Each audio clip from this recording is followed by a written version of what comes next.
ನೋಡಿ ಬಿಸಿ ಬಿಸಿ ದಿಢೀರ್ ಹೆಸರುಬೇಳೆ ಪಾಯಸ ರೆಡಿಯಾಗಿದೆ.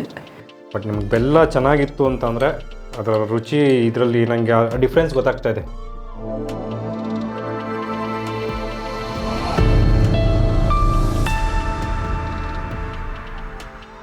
ಹಾಯ್ ಹಲೋ ನಮಸ್ಕಾರ, ನಾನು ನಿಮ್ಮ Chetan. Welcome back to ABC Chetan YouTube channel. ಹಾಗೆ ABC ಕಿಚನ್ಗೆ ನಿಮ್ಮನ್ನ ವೆಲ್ಕಮ್ ಮಾಡ್ತೀನಿ.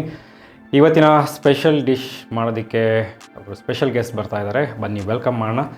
ನಳಿನಿ ಮೇಡಮ್ ಅವ್ರನ್ನ. ನಮಸ್ತೆ ಮ್ಯಾಮ್, ಥ್ಯಾಂಕ್ ಯು ನಮ್ಮ ಚಾನಲ್ಗೆ ಬಂದಿದ್ದಕ್ಕೆ. ನಮಸ್ಕಾರ. ನಮಸ್ಕಾರ ಎಲ್ರಿಗೂ. ಎಸ್ ಮ್ಯಾಮ್, ಏನು ಮಾಡ್ತಿದ್ದೀರಾ? ಸರ್, ಈಗ ಬೇಸಿಗೆ ಬರ್ತಾ ಇದೆ. ಓಕೆ.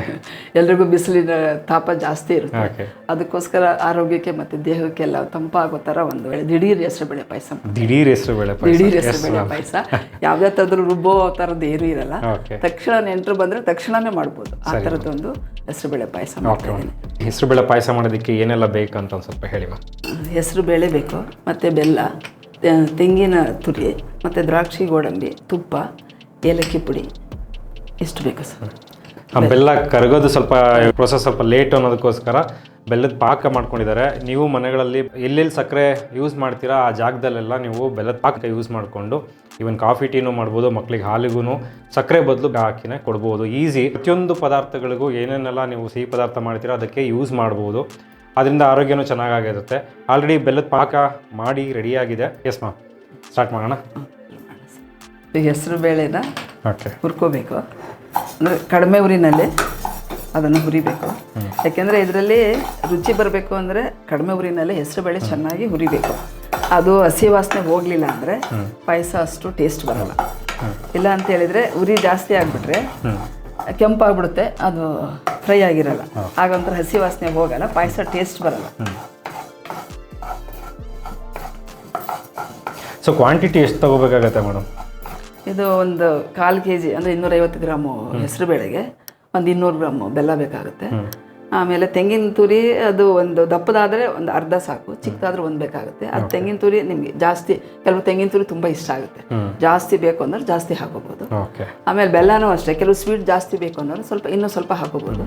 ಇದಕ್ಕೆ ಒಂದು 250 ಗ್ರಾಮ್ ಹೆಸರು ಬೇಳೆಗೆ ಒಂದು 200 ಗ್ರಾಮ್ ಬೆಲ್ಲ ಸಾಕಾಗುತ್ತೆ.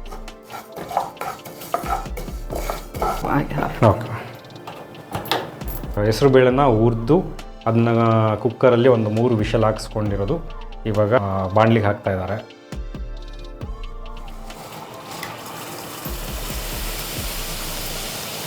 ಸೊ ಹೆಸರು ಬೇಳೆ ಬೇಯೋದಕ್ಕೆ ಮಾತ್ರ ಸ್ವಲ್ಪ ಟೈಮ್ ಹಿಡಿಯುತ್ತೆ, ಅದು ಬಿಟ್ಟರೆ ಮಿಕ್ಕಿದ್ದೆಲ್ಲ ಈಸಿಯಾಗಿ ಆಗೋಗ್ಬಿಡುತ್ತೆ. ಈ ಹೆಸರು ಬೇಳೆನ ಬೇಯಲಿಕ್ಕೆ ಇಟ್ಬಿಟ್ಟಿದ್ದನ್ನ ಇದಕ್ಕೆ ಬೆಲ್ಲದ್ದು ಪಾಕ ತಗೊಂಡಿದ್ದೀವಲ್ಲ ಅದನ್ನು ಇದಕ್ಕೆ ಆ್ಯಡ್ ಮಾಡೋದು. ಬೆಲ್ಲನ ಕರಗಿಸ್ಬಿಟ್ಟು ಸೋಸ್ಬಿಟ್ಟು ಇಟ್ಕೊಂಡ್ರೆ ಅದೆಲ್ಲದಕ್ಕೂ ಉಪಯೋಗ ಆಗುತ್ತೆ ನಿಮಗೆ. ಆಗ ತಕ್ಷಣಕ್ಕೆ ಆಗ್ಬಿಡುತ್ತೆ.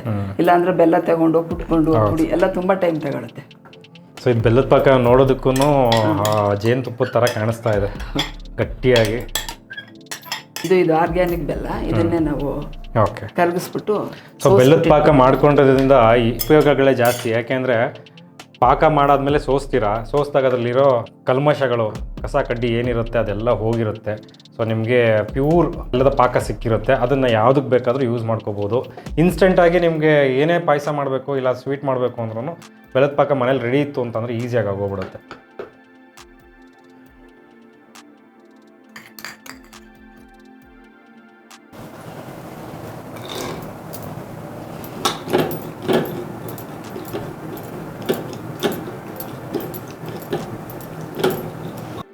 ತೆಂಗಿನ ತುರಿ ಹಾಕ್ತಾ ಇದ್ದೀನಿ ಬಿಟ್ಟು. ಕೆಲವರಿಗೆ ತಿನ್ಬೇಕಾದ್ರೆ ತೆಂಗಿನಕಾಯಿ ಬಾಯಿಗೆ ಸಿಕ್ಕರೆ ತುಂಬ ಚೆನ್ನಾಗಿ ಅನಿಸುತ್ತೆ. ಹಾಗೆ ರುಬ್ಬಿದ್ರೆ ಅದು ಸಿಗೋದಿಲ್ಲ ಬಾಯಿಗೆ. ದೇವಸ್ಥಾನಗಳಲ್ಲಿ ಪಾಯಸ ಮಾಡೋದು ಎಲ್ಲ ಸ್ವಲ್ಪ ಹಂಗೆ ಬಾಯಿಗೆ ಸಿಗ್ತಾ ಇರುತ್ತೆ ತೆಂಗಿನ ತುರಿ. ಹೌದು. ಇಲ್ಲಾಂದ್ರೆ ಆ ಪಾಯಸದಲ್ಲಿ ಇನ್ನೇನು ಇರೋದೇ ಇಲ್ಲ. ಯಾಕೆಂದರೆ ಹೆಸರು ಬೇಳೆ ಆಲ್ರೆಡಿ ಬೇಯಿಸ್ಕೊಂಡಾಗಿರುತ್ತೆ, ಅದರಲ್ಲಿ ಅದೆಲ್ಲ ಫುಲ್ ಸ್ಮ್ಯಾಶ್ ಆಗಿ ಹೋಗಿರುತ್ತೆ.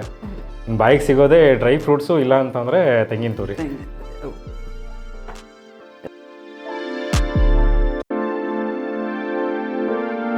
ಏಲಕ್ಕಿ ಮತ್ತು ಒಣ ಶುಂಠಿ ಎರಡನ್ನೂ ಕೂಡ ಪೌಡ್ರ್ ಮಾಡಿ ಇಟ್ಕೊಟ್ಟಿದ್ದೀನಿ. ಓಕೆ, ಏಲಕ್ಕಿ ಮತ್ತು ಒಣ ಶುಂಠಿ ಡ್ರೈ ಜಿಂಜರ್ ಅದು ಪೌಡ್ರ್ ಲಾಸ್ಟಿಗೆ ಹಾಕಿ.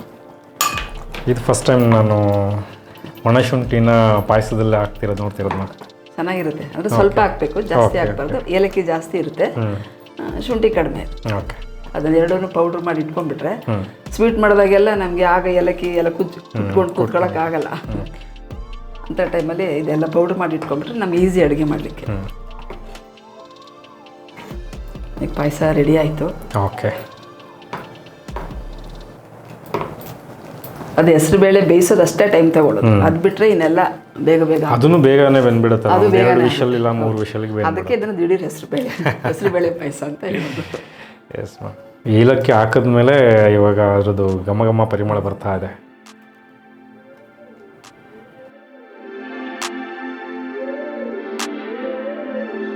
ನೋಡಿ ಬಿಸಿ ಬಿಸಿ ದಿಢೀರ್ ಹೆಸರುಬೇಳೆ ಪಾಯಸ ರೆಡಿ ಆಗಿದೆ. Yes ma'am. Thank you so much ma'am. Taste ನೋಡೋಣ.